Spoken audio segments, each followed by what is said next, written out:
Hello! This time on Quick Tips, I'll show you how to add your email signature on 3 different platforms: Outlook, Outlook.com, and Gmail. Let's go! Tip 1.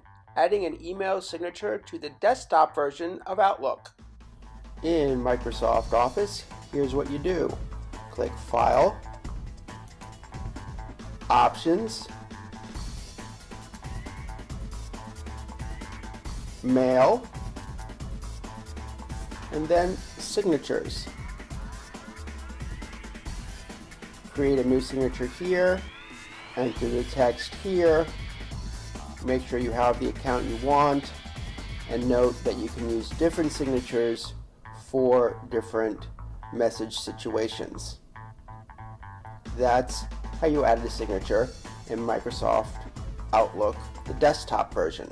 Tip 2. Adding an email signature to Outlook.com.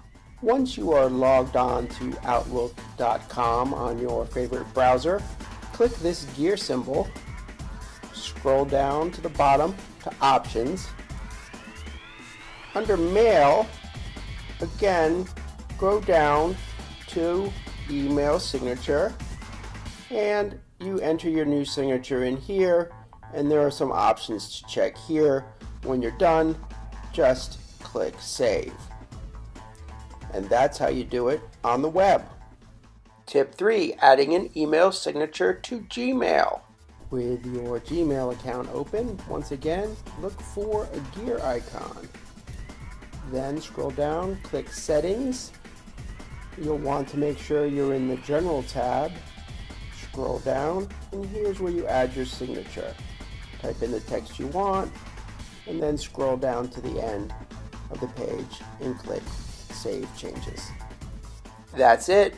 Join me next time for another Quick Tips.